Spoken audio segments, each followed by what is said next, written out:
The vinyl steering wheel of the old Chevy Impala was slick under my palms. I gripped it tighter, feeling the familiar worn-down grooves where my hands had rested for the better part of a decade. Outside, the sky hung low and heavy, the color of a bruised plum. A late summer storm was brewing over the county line, the kind that didn't bring relief from the heat, just a suffocating humidity that made the air feel like warm soup in your lungs. "You're driving too stiff, Harper," Marcus murmured from the passenger seat. His voice was a low, gravelly rumble, worn down by 68 years of life and a heart that didn't pump quite as strong as it used to.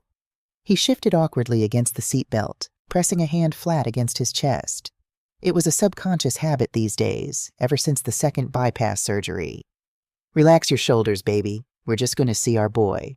I didn't relax my shoulders. If anything, my jaw locked a little tighter. "I know where we're going, Marcus." 35 years.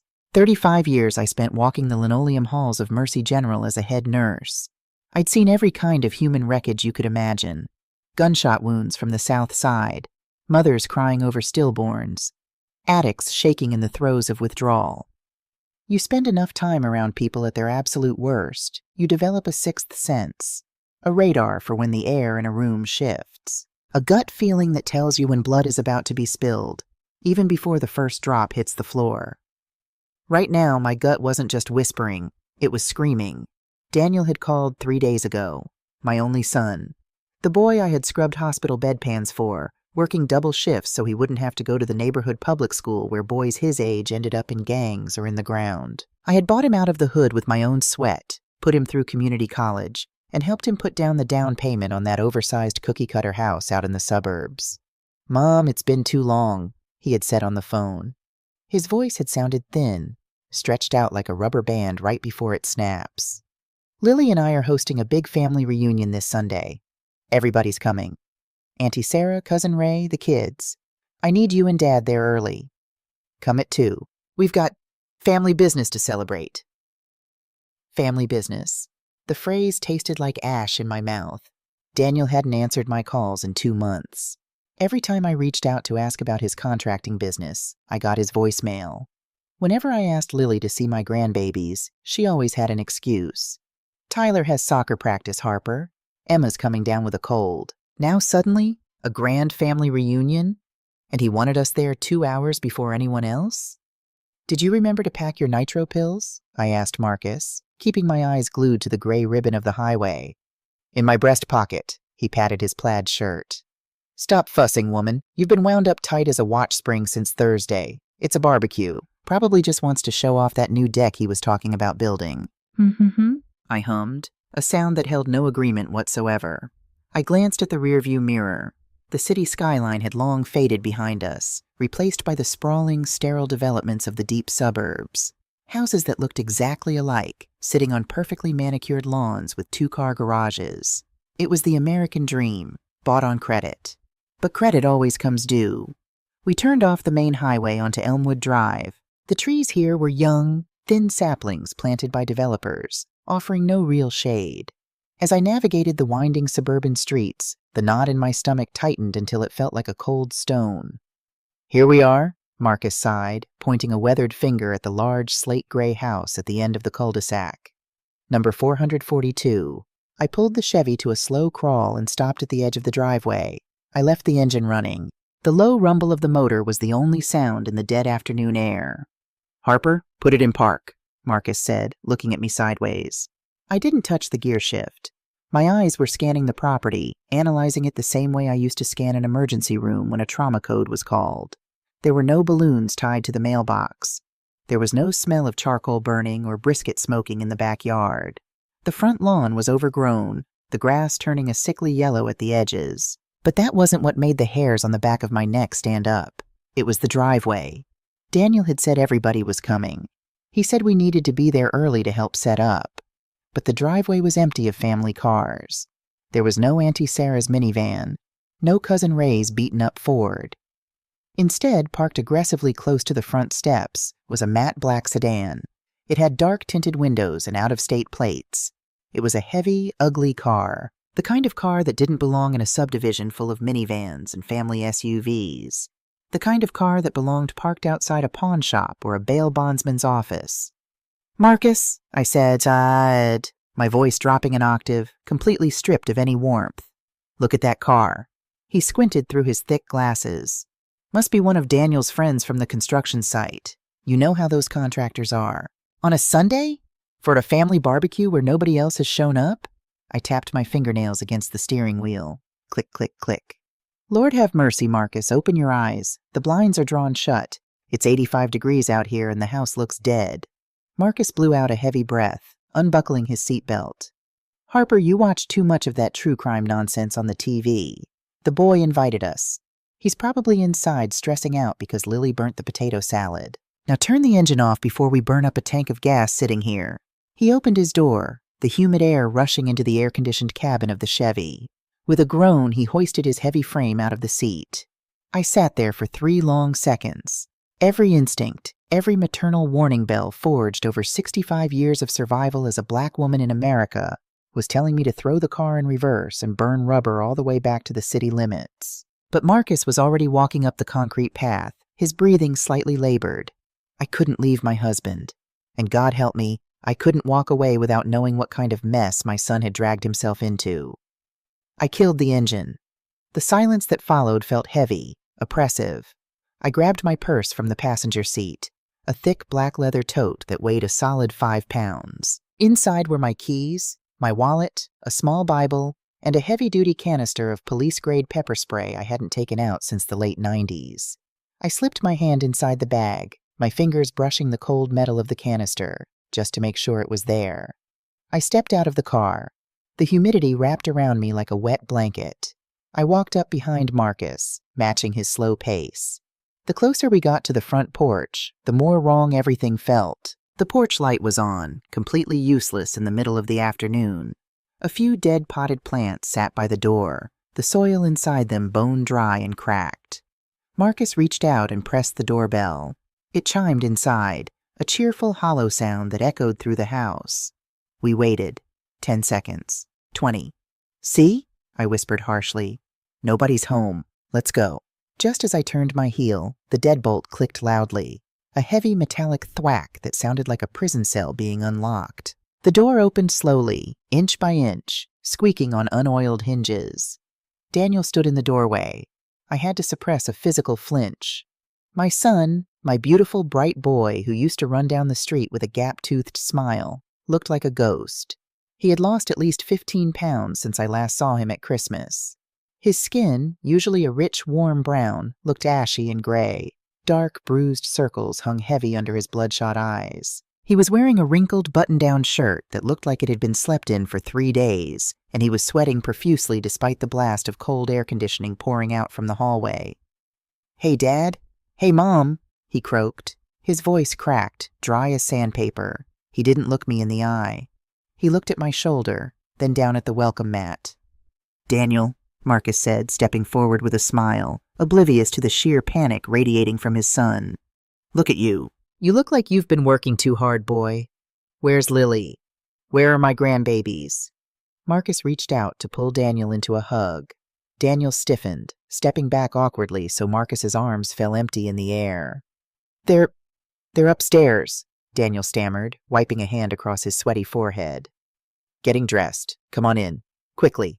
He stepped aside, holding the door open, but he wasn't standing like a host welcoming his parents. He was standing like a guard ushering inmates into a holding cell. "Where is everybody else?" I asked, planting my feet firmly on the porch. I didn't cross the threshold. "Auntie Sarah? Ray?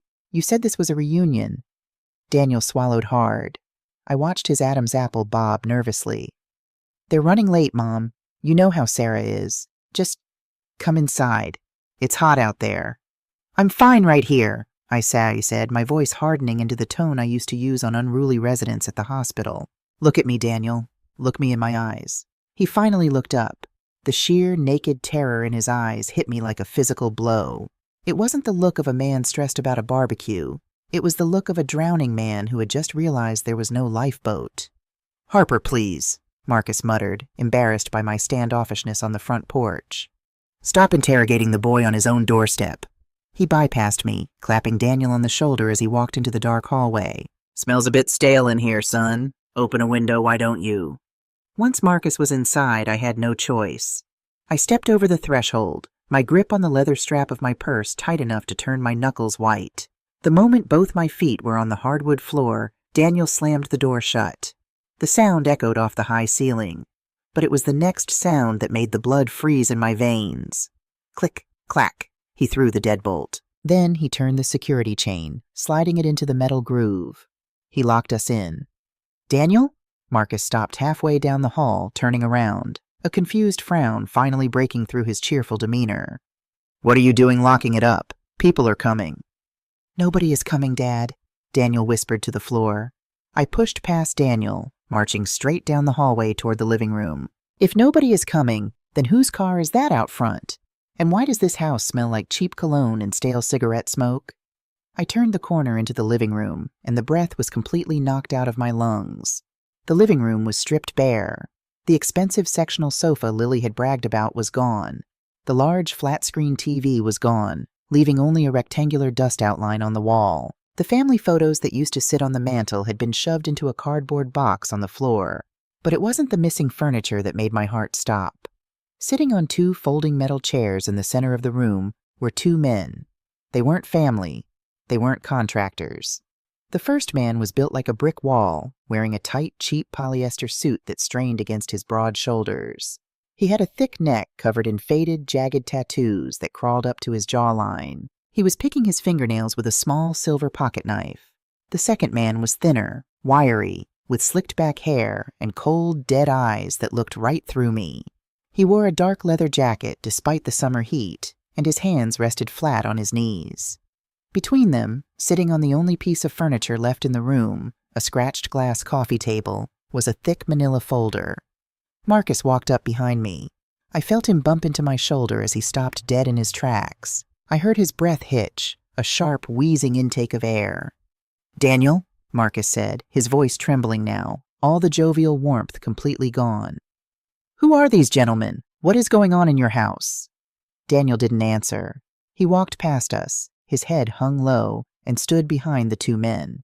He looked like a beaten dog returning to its masters. The wiry man in the leather jacket stood up slowly.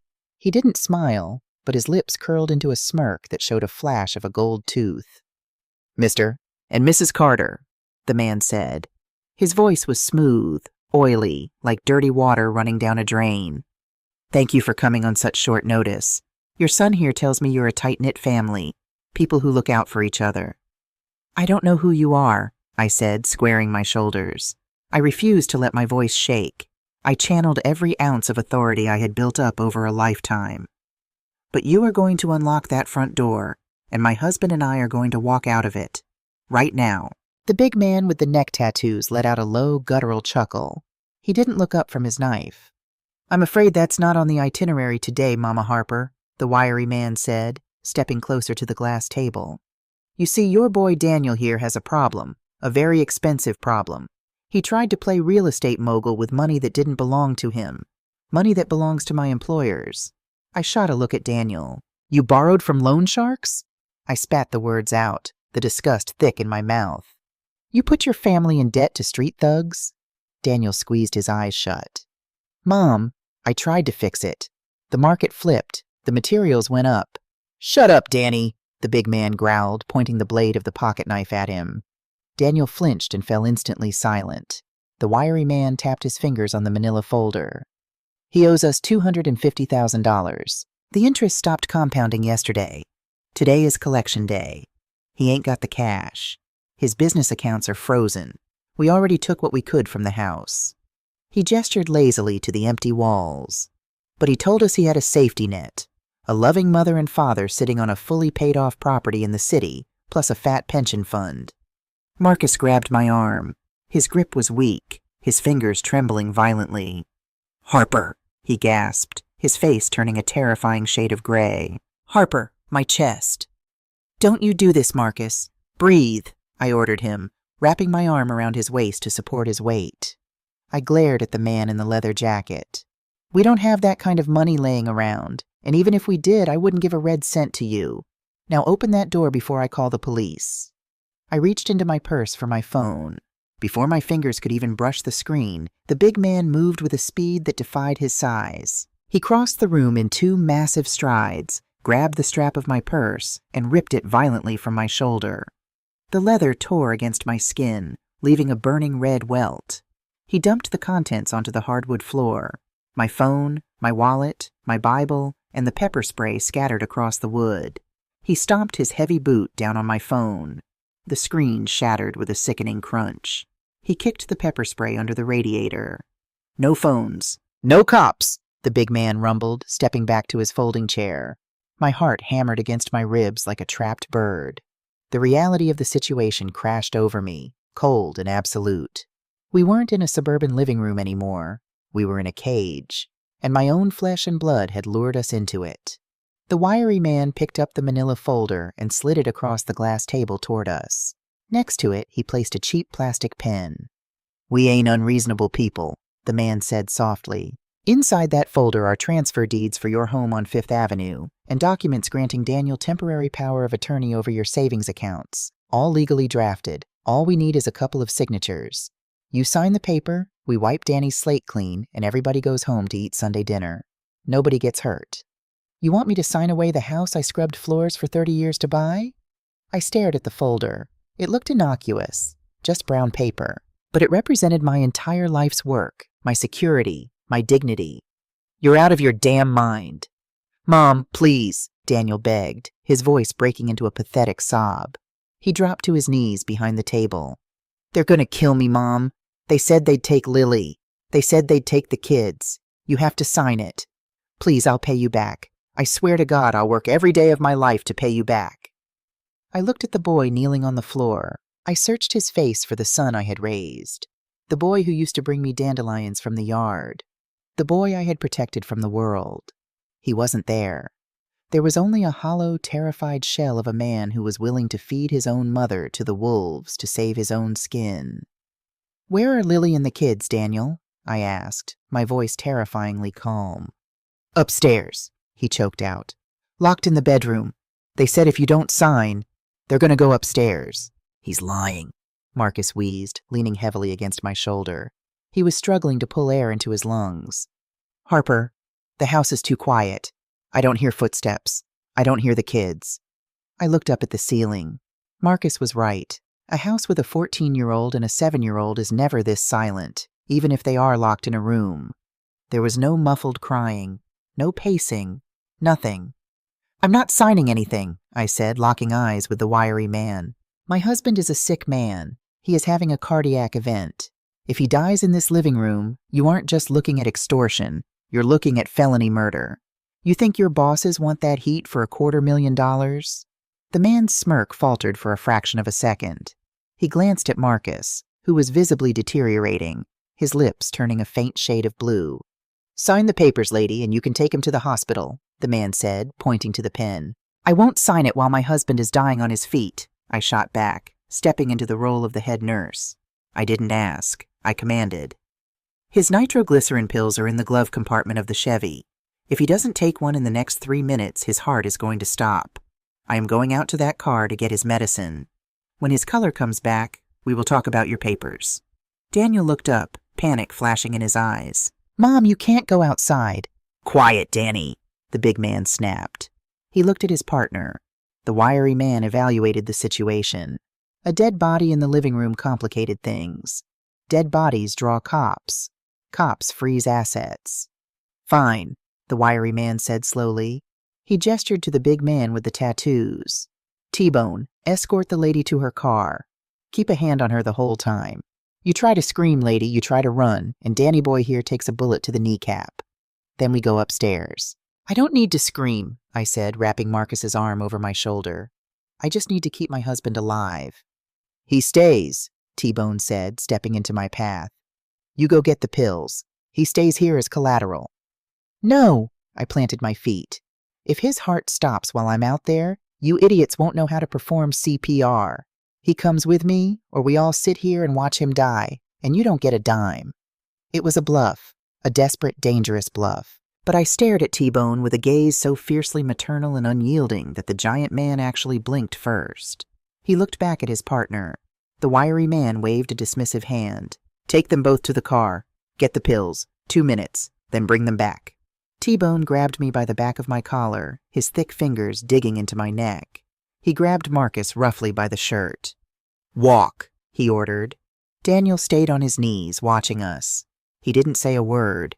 He didn't try to stop them. He just watched his elderly parents being marched out of his house by a thug. That was the moment the last string of maternal delusion snapped inside me. The boy I raised was dead. T-Bone unlocked the front door and pushed us out onto the porch. The oppressive heat hit me again, but this time it felt like freedom. "Keys," T-Bone demanded as we reached the Chevy. "They're on the floorboard inside," I lied smoothly. "I dropped them when I got out," he grunted, opening the passenger door for Marcus. I helped my husband slide onto the cracked leather seat. He was breathing in shallow, raspy gasps. "Get the pills, hurry up," T-Bone barked, leaning his massive body against the open passenger door, blocking my way around to the driver's side. I leaned into the car, stretching across Marcus's lap toward the glove box. My hand fumbled past the old registration papers, past the spare napkins, until my fingers closed around the heavy, cold metal object I had hidden under a stack of old maps 5 years ago when the neighborhood started going bad. It wasn't a bottle of pills. It was a heavy, solid steel tire iron. I didn't think. I didn't hesitate. I didn't pray. I gripped the iron with both hands, spun around and swung it with every ounce of strength left in my 65-year-old bones. The steel connected directly with the side of T-Bone's kneecap. The sound was a wet, heavy crunch, like a dry tree branch snapping in half. The giant man let out a roar of absolute agony, his eyes rolling back in his head as his leg buckled underneath him. He collapsed onto the hot concrete of the driveway, clutching his shattered knee, screaming curses into the heavy summer air. "Marcus, pull your legs in!" I screamed, slamming the passenger door shut. I sprinted around the back of the Chevy faster than I had run in 30 years. I threw open the driver's door, slammed it shut, and hit the central locking button. All 4 doors engaged with a loud thwack. My spare key, the one I kept hidden inside the sun visor, was already in my hand. I shoved it into the ignition and twisted. The old engine roared to life. Through the windshield, I saw the front door of the house fly open. The wiry man in the leather jacket ran out onto the porch, his hand reaching inside his coat. He was pulling a gun. I slammed the gear shift into drive and stomped my foot down on the gas pedal. I didn't hit the brakes. I didn't look back.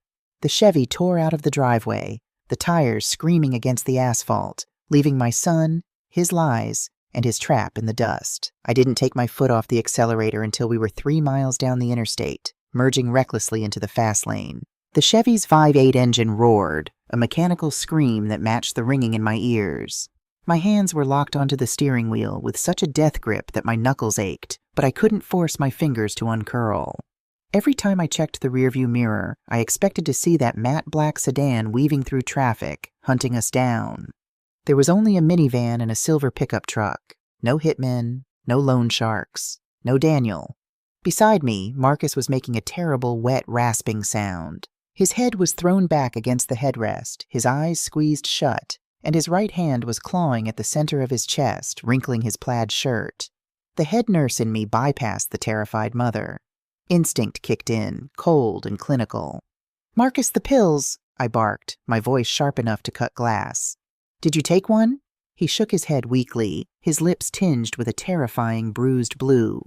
He couldn't get his fingers into his breast pocket. His hand was shaking too badly. I kept my left hand on the wheel, steering the heavy car with my thigh to keep us steady at 70 miles an hour, and reached over with my right. I dug into his pocket, my fingers scraping against the stiff fabric until I found the tiny glass vial of nitroglycerin. I popped the white plastic cap off with my thumb. "Open your mouth. Lift your tongue," I ordered. He groaned, a sound of pure agony, but he obeyed. I tipped one tiny, life-saving pill under his tongue. "Don't swallow it. Let it dissolve. Breathe through your nose, out through your mouth. Nice and slow. You hear me, Marcus Carter?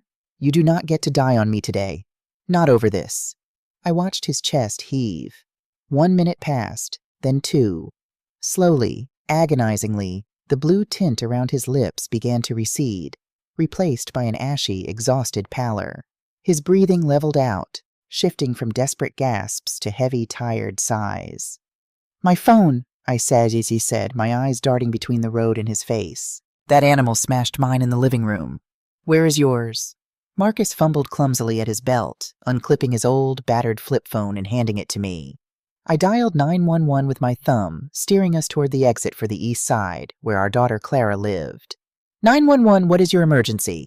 The dispatcher's voice was flat, professional. It felt like a voice from another planet.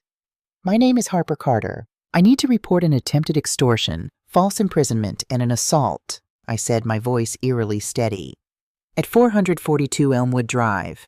My husband and I were just held against our will by 2 armed men. My son is involved. Saying it out loud made it real. It tasted like poison on my tongue. I gave the dispatcher the details.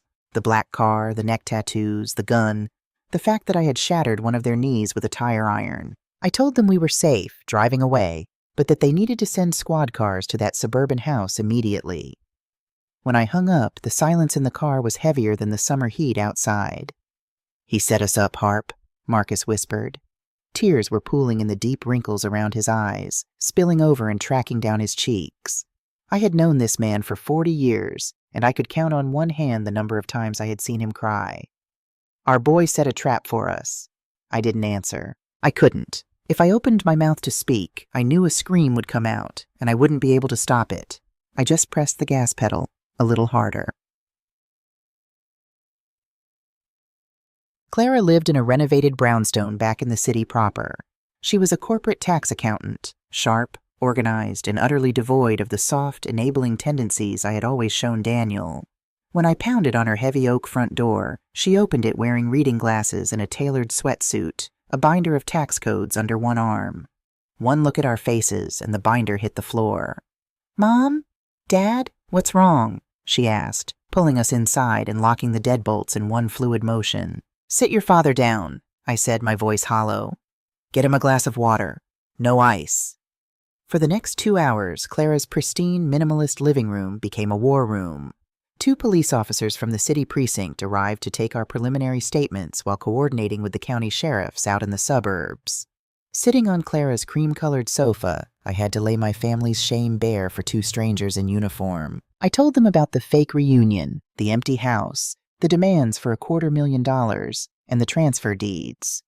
I watched the younger officer, a rookie with a notepad, write down the name Daniel Carter under the heading Primary Suspect. It felt like watching a casket being lowered into the ground. At 4:30 p.m., the older officer's radio crackled. He stepped into the hallway to listen, then came back into the living room, his face grim. "Mrs. Carter," he said gently, "county sheriffs breached the property on Elmwood. The house is completely empty. No sign of the 2 men, no sign of your son, his wife, or the grandchildren. The black sedan is gone. They did find a pool of blood in the driveway, consistent with your report of striking the assailant." Clara let out a shaky breath, pacing behind the sofa. "They ran. Of course he ran. He's a coward. We've put a BOLO, be on the lookout, out for your son's vehicle in the black sedan," the officer continued. "Right now you are safe here. But given the financial nature of the threats, we advise you to contact your bank first thing tomorrow and freeze all your assets, lock down your credit, and do not return to your primary residence without a police escort." After the officers left, the adrenaline that had been keeping me upright finally began to crash. My knees felt like water. I sank into a plush armchair, staring blankly at the cold fireplace. Clara was in the kitchen, boiling water for tea, her hands shaking so badly the kettle was rattling against the stove grates. Marcus was lying flat on the sofa, a knitted throw blanket pulled up to his chest, his eyes closed. He looked 10 years older than he had this morning. Then Marcus's flip phone, sitting on the glass coffee table, began to buzz. It buzzed aggressively, spinning slightly on the glass. The caller ID was a string of numbers I didn't recognize. Clara walked out of the kitchen, wiping her hands on a dish towel. She stared at the phone, then looked at me. "Don't answer it. The police said to let unknown numbers go to voicemail." "If it's Daniel, I want to hear the lie he's going to tell me," I said. I leaned forward, picked up the phone, and pressed the green button. I hit speakerphone and set it back on the table. "Hello? Harper? Oh God, Harper, please don't hang up." It wasn't Daniel. It was Lily. Her voice was high-pitched, frantic, punctuated by wet, gasping sobs.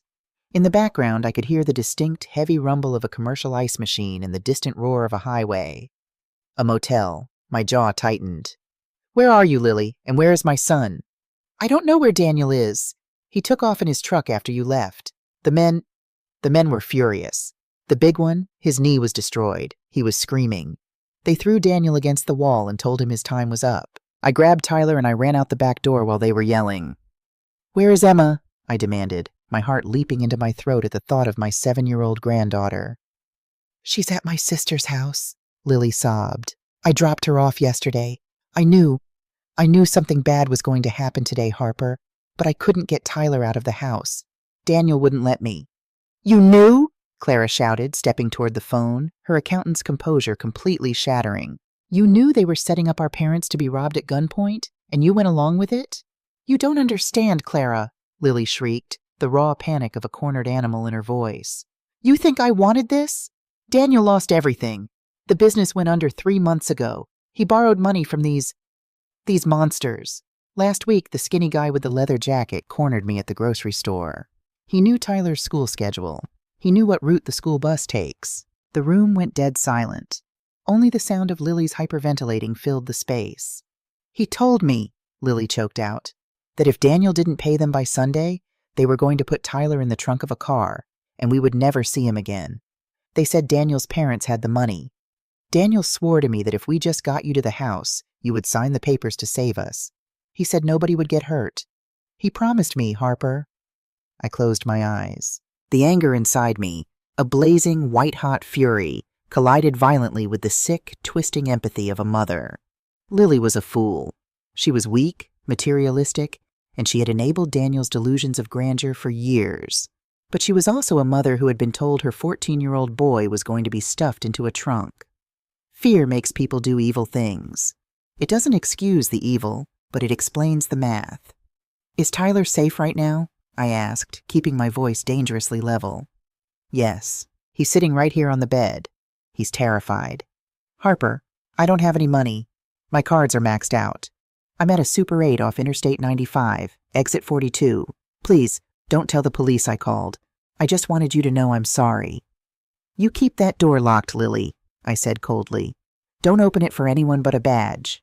I ended the call. I looked at Clara. She was pale, her arms crossed tight against her chest. "She's lying to save herself," Clara muttered. "She has to be." "Maybe," I said, rubbing my temples, feeling a brutal headache beginning to pulse behind my eyes. "But she wasn't lying about being terrified. Daniel brought the devil to their doorstep, and she threw us to him to protect her cub. I hate her for it, but I understand it." "Mom," Clara said softly, sitting on the edge of the coffee table. "How did it get this far? $250,000? Loan sharks? Daniel was reckless with money, but he wasn't a criminal. How did he dig a hole this deep without us noticing?" "Because he was too proud to ask for help," I said bitterly. "He always wanted to look like the big man, like he made it out of the old neighborhood all by himself." "That's not the whole truth." The voice was weak, barely a croak, but it stopped both Clara and me cold. We turned to the sofa. Marcus had pushed the blanket down. He was staring at the ceiling, his face etched with a profound, soul-crushing guilt. Tears were leaking from the corners of his eyes again, tracking into his gray beard.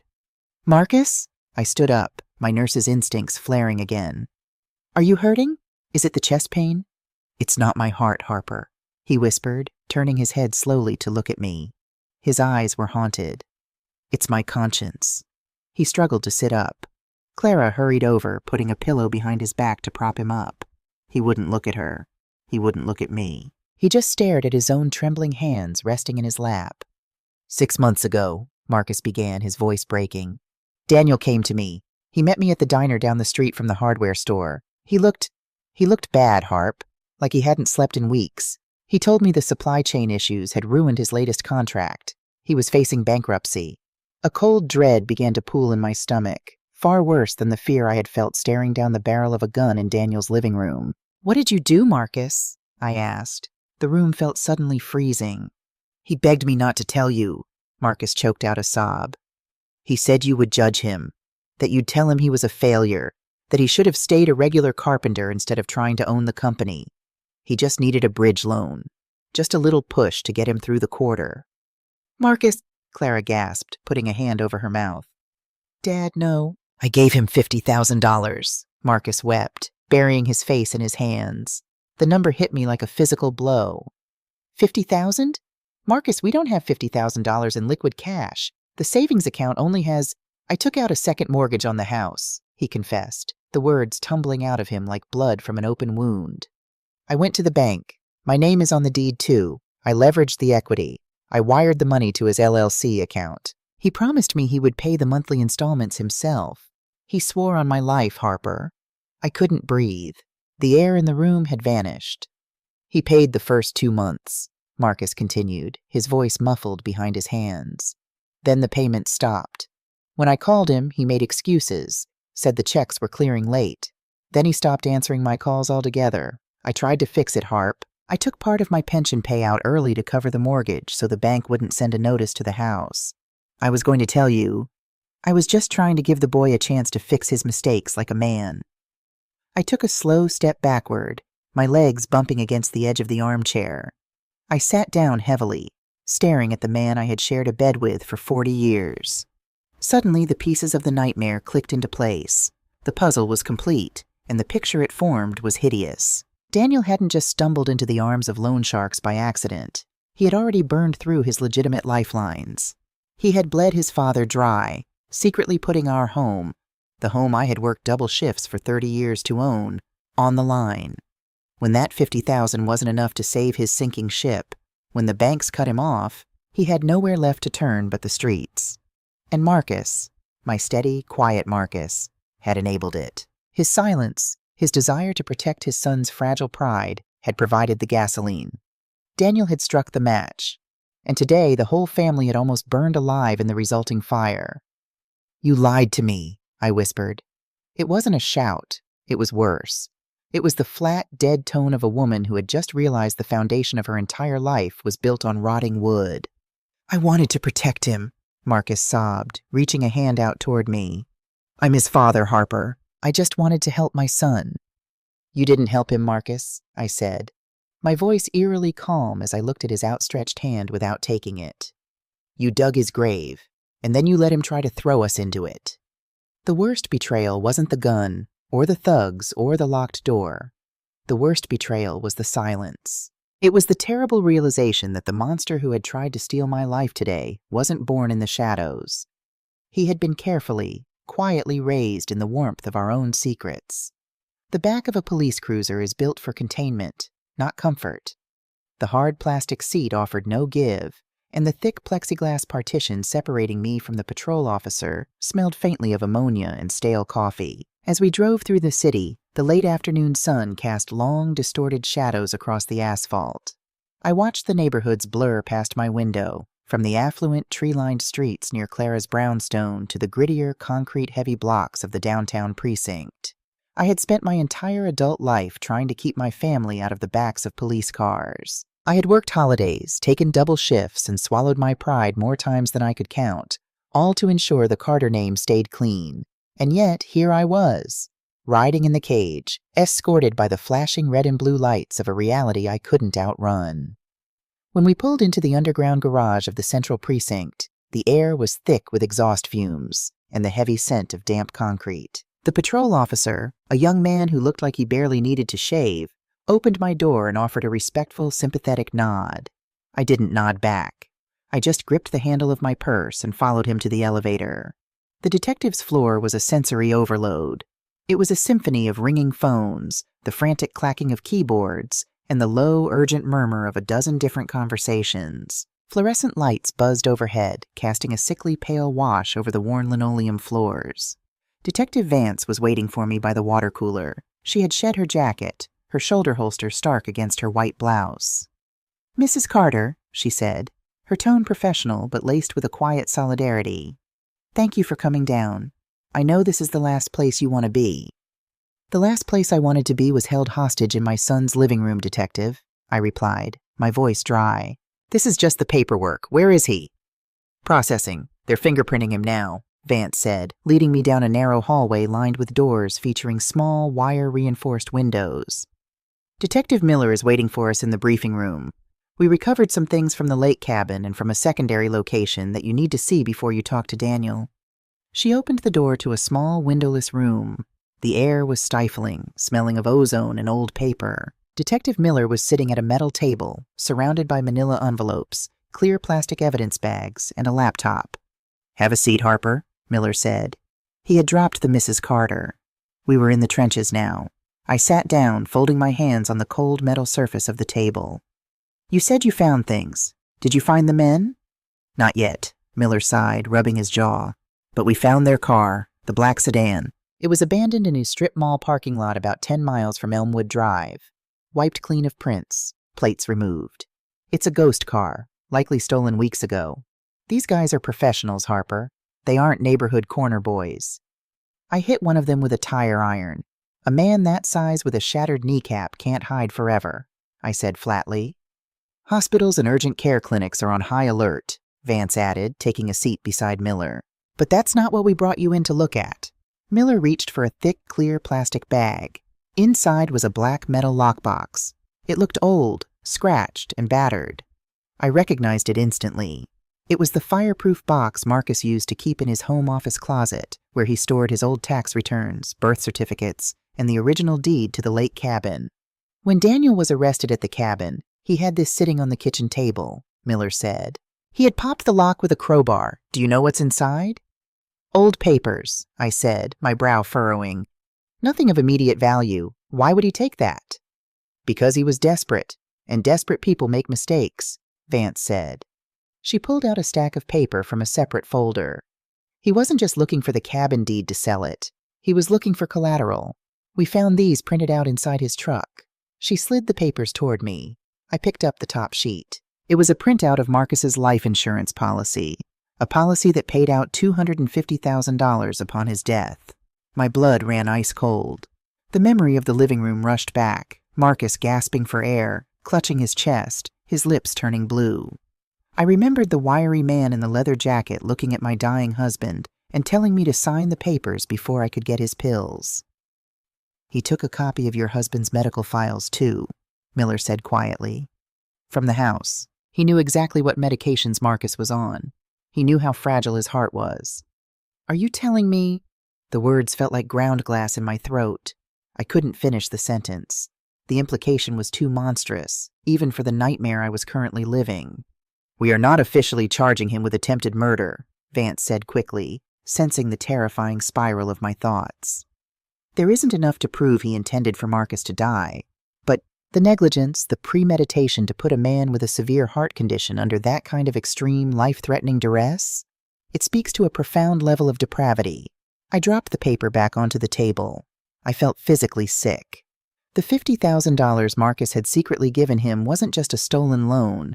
It was the price of admission to his own attempted execution.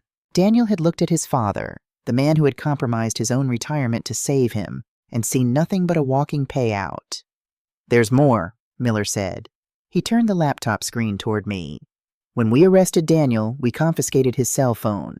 It took our tech guys about 40 minutes to bypass his lock screen and pull his deleted data. Daniel isn't a criminal mastermind. He deleted his text threads, but he didn't scrub the cloud back up." On the screen was a transcript of text messages. The contact name was simply saved as V. "Who is V?" I asked, leaning in. "We believe V is the wiry man in the leather jacket, the one doing the talking," Miller explained. "Read the dates, Harper. Look at when this conversation started." I squinted at the timestamp on the first message. It was dated 3 weeks ago. Daniel, August 14th. "The bank denied the restructure. I'm out of time. I need a solution." V, August 14th. "You know the terms. Liquidate or we collect. We don't care where it comes from." Daniel, August 15th. "My parents have assets, property, and a trust fund. But my mother is stubborn. She won't sign just because I ask." V, August 15th. "So make her sign. Pressure makes diamonds, Danny." I scrolled down. The messages were clinical, cold. They discussed the family reunion. They discussed the layout of the Elmwood house. Then I hit a cluster of messages from just 3 days ago, the day Daniel had called to invite us to the party. "Daniel, Thursday 9 a.m. I got them to agree to come early. Sunday at 2 p.m. V, Thursday 9:15 a.m. Good, we'll be inside. You make sure the wife and kids are out of the way. Daniel, Thursday 9:20 a.m. Lily won't leave. She's suspicious. If she sees you guys, she'll call the cops before my parents even get there. I stopped reading. My heart, which had been beating a steady, angry rhythm, suddenly skipped a beat. Wait, I pointed at the screen. Lily told me on the phone that these men cornered her at the grocery store. She said they threatened to put Tyler in the trunk of a car if she didn't cooperate. She said she was terrified. Detective Vance let out a long, heavy sigh. She looked at Miller, who gave a brief, grim nod. Keep reading, Mrs. Carter, Vance said softly. I scrolled to the next block of text. Thursday, 10 a.m. Then we give the wife a reason to keep her mouth shut. I'll send one of my boys to bump into her at the Safeway. Give her a little scare. Mention the kid. Daniel, Thursday, 10:05 a.m. Nothing physical. Just scare her. Tell her if she doesn't play along on Sunday and keep the kids quiet upstairs, you'll take Tyler. She's fiercely protective. If she thinks Tyler is in danger, she'll do whatever it takes to make my parents sign the papers to get you out of the house. Thursday, 10:10 a.m. You're a cold piece of work, Danny boy, using your own kid as a phantom threat. We'll put on a good show for her. Daniel, Thursday, 10:15 a.m. Just do it, and bring the paperwork. I'll handle my mother. I pushed the laptop away so violently it nearly slid off the metal table. The air in the room vanished. The walls felt like they were closing in. I couldn't breathe. He hired them, I whispered, the horror of it paralyzing my vocal cords. He didn't just owe them money. He conspired with them. He told them to terrorize his own wife. He orchestrated a fake threat against his own 14-year-old son just to manipulate Lily into helping him trap us. Yes, ma'am, Miller said, his voice grave. There was no kidnapping threat. The loan sharks didn't care about Tyler. Daniel weaponized his wife's maternal instincts against her. He knew Lily would throw you and Marcus under the bus to save her child. He built the perfect psychological trap. Lord have mercy, I breathed, pressing the heels of my hands against my eyes. The absolute, unadulterated evil of it was staggering. Lily wasn't just an accomplice. She was a victim of her husband's sociopathic manipulation. He had manufactured a nightmare to force everyone around him into compliance. He had turned his family into pawns on a chessboard, willing to sacrifice his father's heart, his mother's life savings, his grandchildren's future, and his wife's sanity, all to save himself.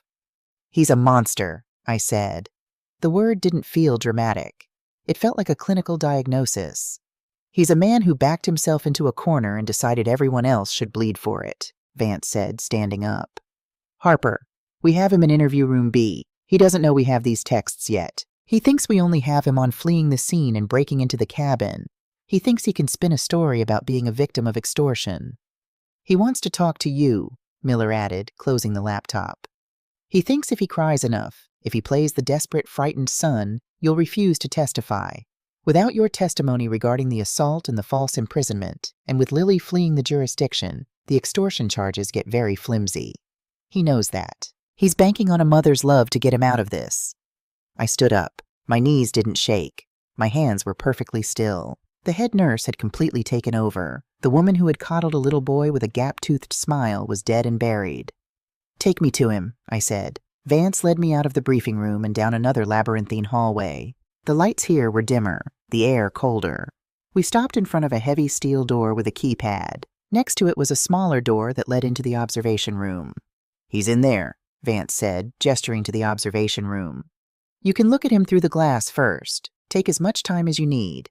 When you're ready, I'll buzz you in. I walked into the dark, cramped observation space. It smelled of old electronics. Through the wide pane of one-way glass, the interrogation room was bathed in harsh, unforgiving light. There sat Daniel. He was handcuffed to a heavy metal ring bolted to the center of the steel table. He looked pathetic. His expensive button-down shirt was torn at the shoulder, stained with dirt and sweat from his arrest at the lake. His hair was matted. He was hunched over, his forehead resting against the cold metal of the table, his shoulders shaking as he wept silently. He looked exactly like a broken, terrified boy. If I hadn't read those text messages, if I didn't know the absolute rot that festered inside his soul, my heart might have shattered for him. I might have gone in there, wrapped my arms around him, and promised him that Mama would fix it. I would have hired the best lawyers, drained my own retirement, and mortgaged my soul to pull him out of the fire. He was counting on that. He had built his entire survival strategy on the assumption that my love for him was a weakness he could exploit. I stared at him through the glass for a long, silent minute. I cataloged every detail of his posture, the performative sobbing, the calculated vulnerability. I wasn't looking at my son anymore. I was looking at an infection, and I knew exactly how to amputate it. I turned around and walked out of the observation room. Detective Vance was waiting by the interrogation room door. She held up a key card. "Are you sure you want to do this without a lawyer present, Harper? Once you go in there, whatever happens is on the record. The cameras are rolling." "I don't need a lawyer to tell the truth," I said, smoothing the front of my blouse. I stood tall, squaring my shoulders, drawing upon the strength of 35 years of commanding emergency rooms and demanding respect. "And Daniel doesn't need a lawyer right now. He needs his mother." Vance swiped her card. The heavy steel lock clicked with a loud final thud. I reached out, wrapped my hand around the cold metal doorknob, and pushed the door open. It was time to end this. The heavy steel door clicked shut behind me, sealing the room. The air inside interview room B was frigid, blasting from an overhead AC vent that rattled with a low mechanical hum. The walls were painted a sickly institutional beige. The only furniture was a scarred metal table bolted to the floor and 2 metal chairs. Daniel sat in one of them. When he heard the door shut, his head snapped up. His eyes were red-rimmed and swollen. Snot was drying on his upper lip. He looked at me, and for a split second, I saw a flicker of genuine relief wash over his face. He thought the cavalry had arrived. He thought Mama was here to post bail. "Mom!" he choked out, his voice cracking. He tried to stand, reaching both hands across the table toward me, but the short steel chain connecting his handcuffs to the table ring caught tight. The metal clanked sharply. He fell back into his chair, burying his face in his hands, his shoulders heaving. "Oh God, Mom, I am so sorry. I am so sorry." I didn't rush to him. I didn't reach across the table to stroke his hair. I walked over to the empty chair opposite him, pulled it out, and sat down. I placed my purse carefully on the floor beside my feet. I folded my hands on the cold metal surface of the table and just watched him. For 30 years, I had commanded hospital floors. I had stood over the beds of men who had been shot, stabbed, and broken, watching them writhe and cry out. You learn quickly to distinguish the cry of genuine physical agony from the manipulative whining of an addict faking pain to get a morphine drip. Daniel was faking his pain. The tears were real, but they weren't tears of remorse. They were tears of self-pity. He was crying because he got caught. "Look at me, Daniel," I said. My voice was a flat, even line. No anger, no warmth, just absolute zero. He slowly lowered his hands. His eyes searched my face, looking for the soft spots he had exploited his entire life. He found nothing but granite. "They made me do it, Mom," he pleaded, leaning as far across the table as the chain would allow. "I got in too deep with the wrong people. I was trying to save the business. I just wanted to provide for Lily and the kids, to make you and Dad proud. I swear to God I never wanted anyone to get hurt." He paused, waiting for me to nod, waiting for me to offer an excuse he could latch on to. I gave him nothing. I just stared at him. He swallowed hard, his Adam's apple bobbing, and pushed further into the lie. "They came to the grocery store, Mom. The skinny guy with the leather jacket. He cornered Lily. He told her he knew what time Tyler's school bus dropped him off. He said he was going to take my son. He told me if I didn't get you to sign over the house, we would never see Tyler again.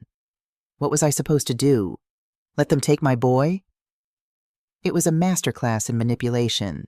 He delivered the lines with just the right amount of breathless panic, his voice cracking on his son's name. If I had walked into this room blind, it would have broken me. "Are you finished?" I asked quietly. Daniel blinked, thrown off by my total lack of reaction. "Mom, I'm telling you the truth. You have to tell the detectives. If you press charges for what happened at the house, I'll go to prison. They'll lock me away. You have to tell them I was under duress." I reached into the pocket of my slacks and pulled out a single folded piece of paper. Detective Miller had printed out the key screenshots for me before I walked in. I unfolded it slowly, smoothing the creases against the metal table. "I had a very interesting conversation with the detectives upstairs," I said, keeping my eyes fixed on the paper. "They managed to get into your cloud storage. The backups of your text messages. Do you know a man who goes by the initial V? The color drained from Daniel's face so fast he looked like a corpse. The performative tears instantly dried up. His mouth fell open, but no sound came out. Because V had a lot to say on Thursday morning, I continued, my voice steady, though my heart was pounding a heavy rhythm against my ribs. At 10:05 a.m., you texted him. You told him to send one of his boys to bump into Lily at the Safeway. You told him to threaten Tyler. Daniel's breathing stopped. The silence in the room became absolute, suffocating. I looked up from the paper, locking my eyes directly onto his. You told a loan shark to terrorize your own wife, I said, my voice dropping to a harsh, guttural whisper that carried all the weight of my disgust. You orchestrated a fake kidnapping threat against your own 14-year-old child. You fed your family to the wolves, Daniel, just so your wife would be scared enough to help you lock your parents in a cage. He stared at me, his eyes wide and hollow. The mask had completely slipped off. There was no scared little boy left to hide behind. The ugly, naked truth of who he really was sat exposed under the harsh fluorescent lights. No, he whispered, a weak, reflexive denial. No, Mom, it wasn't like that. It was exactly like that, I snapped, slapping the paper onto the table. The sound cracked like a whip. You set your father up to have a heart attack. You copied his medical records. You knew he wouldn't survive the stress, and you didn't care. You stole $50,000 from him 6 months ago, forcing him to mortgage the very roof over his head. And when that wasn't enough, you drafted papers to liquidate the generational trust. At the mention of the trust, Daniel flinched as if I had struck him physically. That money, I leaned forward, the anger finally bleeding into my voice, hot and vicious, was for Tyler and Emma. I scrubbed floors. I cleaned up human waste. I worked graveyard shifts on holidays so that your children wouldn't have to start at the bottom. And you were going to hand their future over to street thugs to pay for your own arrogance. I was going to pay it back, Daniel shouted suddenly, his voice bouncing off the concrete walls. His hands balled into fists, rattling the chains. As soon as the market turned, as soon as I landed the next big contract, I was going to put the money back in the trust. I just needed time. You are a thief, and you are a coward, I said, cutting through his shouting. You didn't want time. You wanted a bailout. You have spent your entire life expecting me and your father to clean up your messes. You thought because I loved you, I would let you bleed this family dry. I am your son, he screamed, his face twisting into a mask of ugly, desperate rage. You're supposed to protect me. Family protects family. I stood up. The metal legs of my chair scraped loudly against the linoleum. Family does not put a gun to my head, I said. Family does not steal the bread out of my grandchildren's mouths. Family does not watch my husband turn blue from a heart attack and ask for a signature. I picked up my purse and slung it over my shoulder. The leather strap burned against the welt T-bone had left on my neck. I didn't raise a fool, Daniel, but somewhere along the line I raised a monster. And that's on me. My silence, my coddling, my refusal to let you fail. I helped build you into this, but I am done building. Daniel's rage fractured, dissolving back into pure, unadulterated panic as he realized I was actually walking toward the door. Mom, wait. Where are you going? He gasped, straining against the handcuffs. You can't leave me here. They're going to charge me with extortion. They're going to charge me with fraud. I'll get 10 years, Mom. I'll die in there. I stopped with my hand on the doorknob. I didn't turn around. I couldn't look at his face anymore. Then you better get comfortable, I said to the steel door, because I am walking out of this precinct, and I am going to hand every piece of evidence I have to Detective Miller. I am going to testify against you in open court. I will not pay your bail. I will not hire a lawyer for you. You are going to sit in a cell and you are going to reap exactly what you sowed. Mom, please. His voice was a high, terrified shriek. Don't do this to me. I am going home to my husband, I said quietly. Goodbye, Daniel. I turned the knob and walked out, letting the heavy steel door slam shut behind me, cutting off his screams. Detective Vance was waiting in the hallway. She looked at my face, read the absolute finality in my eyes, and simply nodded. She didn't ask how it went. She knew. I walked out of the precinct, stepped into the humid evening air of the city, and took my first real unburdened breath in 35 years. The amputation was complete. It hurt like hell. a phantom pain that I knew would ache in my bones for the rest of my life. But the infection was gone. The host was going to survive. 1 year later, the late August heat was thick, carrying the sharp, sweet smell of hickory smoke and barbecue sauce across Clara's backyard. The sun was beginning to dip below the tree line, casting a warm, golden glow over the freshly cut grass. I sat in a padded wicker chair under the shade of a large oak tree, a glass of iced sweet tea sweating in my hand. A few yards away, Marcus was standing by the large stainless steel grill, flipping thick cuts of ribs with a pair of silver tongs. He moved a little slower these days. The doctors had put a pacemaker in his chest 6 months ago, right around the time Daniel's trial wrapped up. But despite the slight hunch in his shoulders, his color was good. He was laughing at something his son-in-law was saying, a deep rumbling sound that I had missed for a long time. "Grandma, look!" I turned my head. Emma, now 8 years old, was sprinting across the lawn, holding up a mason jar with 3 fireflies buzzing inside. "I see them, baby girl," I smiled, a genuine easy smile that reached my eyes. "You make sure you let them out before bedtime, you hear?" "I will," she chirped, running off to show her brother. Tyler was sitting on the edge of the patio, messing with his phone. He had shot up 3 inches in the last year. The shadows under his eyes from the trauma of that Sunday had mostly faded, replaced by the typical sullen exhaustion of a 15-year-old boy. He looked up, caught me watching him, and offered a small, awkward wave before going back to his screen. The sliding glass door from the kitchen opened, and Lily stepped out. She was carrying a massive ceramic bowl of potato salad. She looked different. The expensive highlighted hair extensions were gone, replaced by a simple natural cut. The designer clothes had been traded for a plain cotton sundress. After Daniel went to prison, sentenced to 8 years for extortion, conspiracy, and financial fraud, Lily had hit rock bottom. With no money and the truth of Daniel's manipulation exposed, she had been forced to move into a tiny 2-bedroom apartment on the East Side and take a job as a receptionist at a dental clinic. It hadn't been an easy year for her. The resentment between us was a deep, jagged chasm. But Clara, with her pragmatic accountant's brain, had brokered a fragile peace treaty. We didn't have to love Lily, Clara argued, but Tyler and Emma needed their mother, and they needed their grandparents. We couldn't afford a fractured front. Lily set the bowl on the picnic table and wiped her hands on her apron. She caught my eye and gave a stiff, polite nod. "Potato salad is ready, Harper," she called out. "Thank you, Lily," I replied, matching her polite tone. We would never be close. She would never be the daughter-in-law I had dreamed of. But she was showing up, and she was doing the work. That was enough. I leaned back in my chair and took a sip of my tea. People think revenge has to be loud. They think it has to be violent, dramatic, the kind of thing that leaves a smoking crater where your enemies used to stand. But that's a Hollywood lie. True revenge, the kind that actually matters, is much quieter. My revenge wasn't sending my son to prison. Prison was just a consequence of his own math. My revenge was the laughter in this backyard. It was Marcus flipping burgers instead of lying in a casket. It was the generational trust sitting safely in the bank, compounding interest, waiting to send Tyler and Emma to whatever college they chose. My revenge was tearing out the rotting wood of our family foundation, sweeping away the lies, the secrets, and the toxic silence, and building something honest in its place. It was a hard, painful truth.